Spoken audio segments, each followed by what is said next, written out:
Kisah Nabi Saleh dan cara dakwahnya dengan kuasa. Nabi Saleh merupakan salah satu dari deretan nabi dan rasul yang diutus Allah SWT ke muka bumi. Sosoknya dikenal sebagai seseorang yang terampil. Diketahui bahwa Nabi Saleh besar di lingkungan kaum Samud, tepatnya di kawasan Al-Hijr, Arab Utara. Orang Samud dikenal memiliki kemampuan di bidang arsitektur, bercocok tanam, dan beternak. Kaum Samud mampu memahat bukit berbatu yang terletak di sekitar Al-Hijr. Tak hanya itu, mereka juga membangun istana megah di tanah lapang. Mengutip dari Gramedia, kaum Samud membentuk bangunan rumah dengan gaya Yunani dan Romawi kuno untuk mereka tinggali.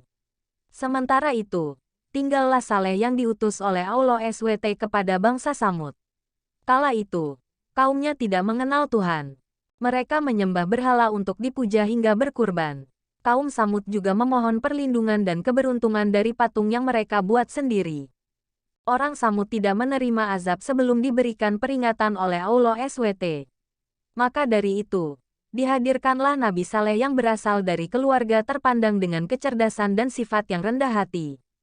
Kisah Nabi Saleh bermula dari dakwahnya yang ingin menyebarkan ilmu tauhid dengan memperkenalkan Allah SWT sebagai Tuhan yang sepatutnya disembah.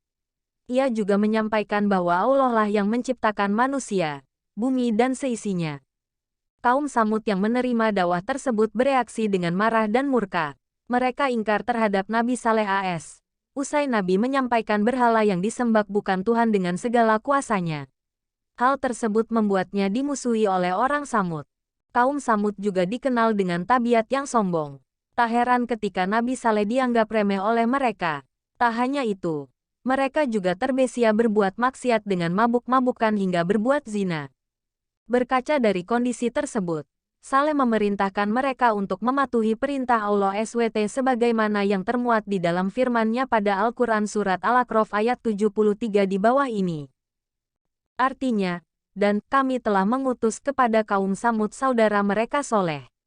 Ia berkata, hai kaumku, sembahlah Allah. Sekali-kali tidak ada Tuhan bagimu selainnya. Sesungguhnya telah datang bukti yang nyata kepadamu dari Tuhanmu. Unta betina Allah ini menjadi tanda bagimu.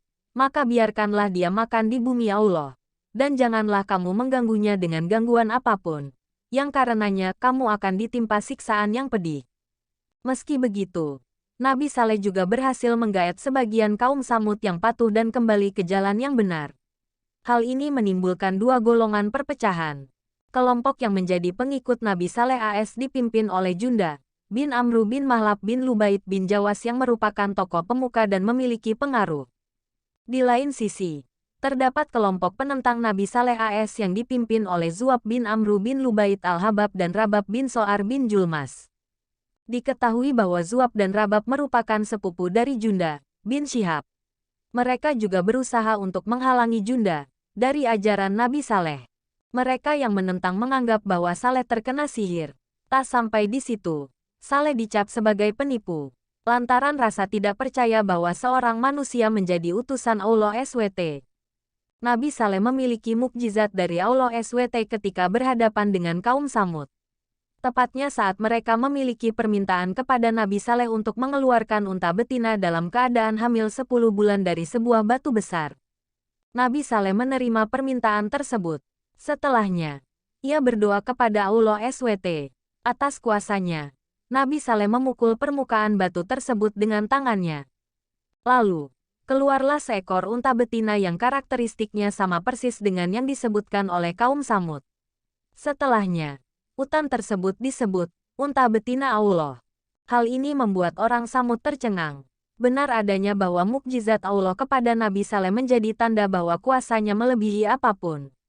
Namun, hal tersebut tidak membuat semua orang mempercayai Nabi Saleh. Di dalam Al-Quran Surat Hud ayat 64, Nabi Saleh AS bersabda, artinya, hai kaumku, inilah unta betina dari Allah, sebagai mukjizat yang menunjukkan kebenaran untukmu. Sebab itu biarkanlah dia makan di bumi Allah. Dan janganlah kamu mengganggunya dengan gangguan apapun yang akan menyebabkan kamu ditimpa azab yang dekat.